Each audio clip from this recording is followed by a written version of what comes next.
ఈరోజు ఎపిసోడ్ చూశాక మీకు ఒకటే చెప్పాలనుకుంటున్నాను. What uncle is very wrong uncle. మొన్నటి ఎపిసోడ్ వరకు జడ్జెస్ టాస్ చక్కగా ఆడకపోతే నరుకుతా అన్నట్టు ఉండే, అలా యాక్టింగ్ చేసి ఉండే.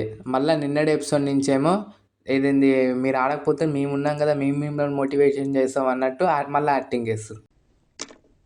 చేసే మూడు ఉత్సాహం సర్వనాశనం అయిపోతాయి. జడ్జెస్ ప్రతి ఎపిసోడ్కి చక్కగా యాక్టింగ్ చేస్తారు. దానికి మనం అయితే అప్రిషియేట్ చేయాలి.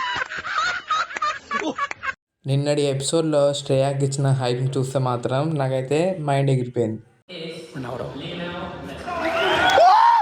సో గైస్, నా దగ్గర నుంచి అస్సలు ఎక్స్పెక్ట్ చేయకండి. ఆమె 19 ఇయర్స్ అమ్మాయి ఇంతవరకు వచ్చి ఇంత చేస్తుంది. ఇప్పుడు ఆమెకి హైప్ ఇచ్చుకుంటే మాట్లాడి ఆమె సూపర్ ఇవాళ స్టైన్ అయింది, ఇవన్నీ నా వల్ల కాదు. నాకు ఈ సమాజం అస్సలు నచ్చదు గైస్. ఎందుకంటే ఒక మనకంటే చిన్న ఏజ్ ఉన్నాడు ఏదైనా అచీవ్ చేస్తుంటే అందరు చూసి మనల్ని అంటారు నేర్చుకోవచ్చు కదా ఆమె నుంచి అని. మనం 19 ఇయర్స్ ఉన్నప్పుడు ఇలాంటి ఆప్షన్లు ఏమైనా వచ్చినాయా, ఇలాంటి ఆపర్చునిటీలు ఏమైనా వచ్చినాయా, మన లైఫ్లో ఏమన్నా ఉందా? మనకు అసలు ఫోన్లు కూడా తెలియదు ఆ టైంలో. 19 ఇయర్స్ అబ్బాయి కూడా బిగ్ బాస్కి సీజన్ 9కి రావాలని వస్తే అతనికి ఎంత మంచి స్టోరీ ఉన్నా, బ్యాక్గ్రౌండ్ అతను ఎంత మంచిగా ఉన్నా, అతనికి ఏమో ఒక్క రెడ్ కూడా ఇవ్వలే, ఒక గ్రీన్ ఇవ్వలే, నువ్వు అన్ఫిట్, ఇప్పుడు నీ ఏజ్కి కాదు ఇదని పంపించేసారు అతన్ని. ఈమెనేమో ఇక్కడ పెట్టి ఇక్కడ టాస్క్ ఆడిపించి అన్నీ చేస్తున్నారు. నాకు అక్కడనే పోయింది ఇంట్రెస్ట్. వివేకంతో ఆలోచించండి, ఆలోచించి ఓటు వేయండి. అందరు రివ్యూస్ ఎలా ఫీల్ అవుతారంటే సీజన్ 8లో పృథ్వీరాజ్కి రోహిణికి లాస్ట్ క్యాప్టెన్సీ టాస్క్ అయితే మీకు గుర్తుకున్నదేమో. అప్పుడు రోహిణి గెలిచినప్పుడు ఎంత హైప్ ఇచ్చారో ఇప్పుడు ఇవాళ కూడా ఈమె గెలిచినప్పుడు అంతే హైప్ ఇస్తారు. ఆ జడ్జెస్ ఇస్తారు, ఈమె ఇస్తుంది, రివ్యూస్ ఇస్తారు. ఏంటిది మాకేంటిది అంటున్నాను. శ్రేయ అన్నట్టు ఆమె ఒకడికి టాస్క్ నీకు వస్తుంది, బెలూన్ టాస్క్ అన్నప్పుడు కింద రోజుకి ఉన్నప్పుడు ఫస్ట్ 2 రోజు ఉన్నప్పుడు రాలే తను. పైన 2 రోజు ఉన్నప్పుడు వచ్చింది. అది పైన కింద ఒకటి తీసింది, పైన 2 తీసినట్టుంది. దానికి జడ్జెస్ ఎట్లా ఎంకరేజ్మెంట్ చేస్తారంటే బిందు మాధవి బెలూన్ తోటి చేతులు ఊపుతుంది, శ్రీముఖి ఏమో ఏదో మోటివేషన్ ఇస్తుంది, అభిజితే కానీ నవదీపే కానీ వీళ్ళందరూ 19 ఇయర్స్ అమ్మాయి అయితే ఏముంది, మీతో మనుషులు గారా, వాళ్ళకంటూ ఆపర్చునిటీ ఇప్పుడు వచ్చింది కాబట్టి ఇప్పుడు వచ్చారు. వాళ్ళకు కూడా 19 ఇయర్స్ ఉన్నప్పుడు 19 ఇయర్స్లోనే వచ్చేవాళ్ళు. దీనికి నాకు అర్థం కాలేదు ఎందుకు అంత హైప్ ఇస్తారు అని. ఎన్ని ఎన్ని ఎన్ని ఎన్ని మళ్ళీ శ్రేయ ఏమన్నా తీసేటప్పుడు ఫస్ట్ టైం వచ్చింది ఒక పైపుని తీనిక బెలూన్స్ మధ్యలోకి వెళ్ళి ఒకటేసారి 2 తీసింది. ఒకటి కింద పడిపోయింది, ఒకటి ఆమె చేతిలో ఉంది. మళ్ళీ తీసి సడన్గా ముందు కూరుకుంటూ వస్తుంది. నాకు అర్థం కాలేదు ఏమైందిరా అంతగానో మా టాస్క్లో అని. అందరేమో చేతులు నెత్తులు పట్టుకుంటారు ఈ టాస్క్ ఆడుతుంటే, నాకేమో బెలూన్ దన్నదాన్ని గుంసగా ఇంతగానం ఎందుకు వెయిట్ చేస్తున్నాను. ఎందుకంటే దాన్ని మంచిగా టాస్క్ ఆడొచ్చు. ఒక్కటే అంటే మొత్తానికే అన్ని బ్లాక్ బెలూన్స్ లేవు, 4-5 ఉన్నాయి అంతే బ్లాక్ బెలూన్స్. మధ్యలో అన్నీ వేరే వేరే బెలూన్స్ ఉంటాయి. వాళ్ళు మంచిగా ఆడొచ్చు దాన్ని. కానీ చాలామంది శ్వేత అనే టైం వచ్చి ఫస్ట్ టైమే బ్లాక్ బెలూన్ తీస్తుంది ఏదో తీయపోయి. సో వీళ్ళకి ఆడనీకి రాలే, దానికి వీళ్ళు నెత్తి పట్టుకొని కాలు పట్టుకొని ఆ ఒక టాస్క్కి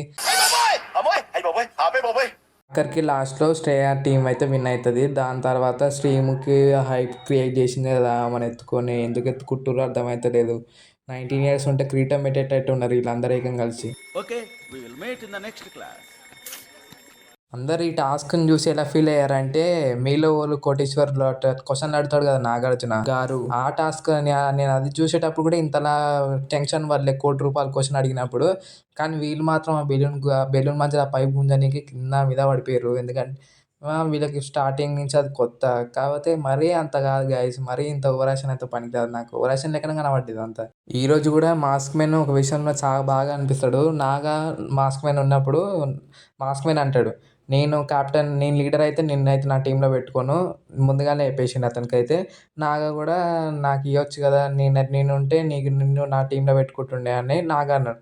తర్వాతకి ఎట్లనో అట్లా జడ్జెస్ కన్విన్స్ చేసిర్రు. శ్రీముఖి వచ్చేసి నీకు అతను ఛాన్స్ ఇస్తుండు మళ్ళీ లీడర్ కానీ వచ్చి చెప్పి, మళ్ళీ అతను ఆలోచించుకొని వదిలిపోయినాక మళ్ళీ శ్రీముఖి ఏమంటారంటే అంత ఈజీ వదిలేసినాం అంటారు. పాపం నాగా జడ్జెస్ చెప్పిన మాట కన్విన్స్ అయ్యిండు, మళ్ళీ వాళ్ళే ఈయనకి ఉల్టా పెట్టి.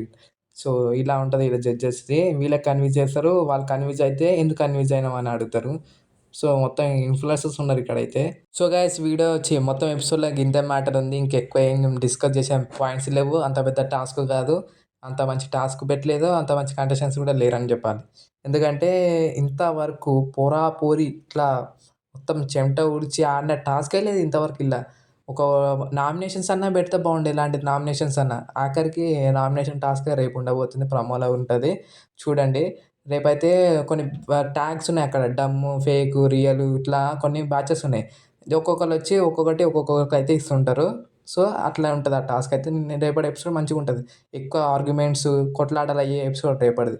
సో దాని గురించి అయితే మాట్లాడుకుందాం. రేపటి ఎపిసోడ్లో చాలా మంచి కంటెంట్ ఉంటుంది అనుకుంటున్నాను. So guys, until then bye. Next video అయితే కలుద్దాం.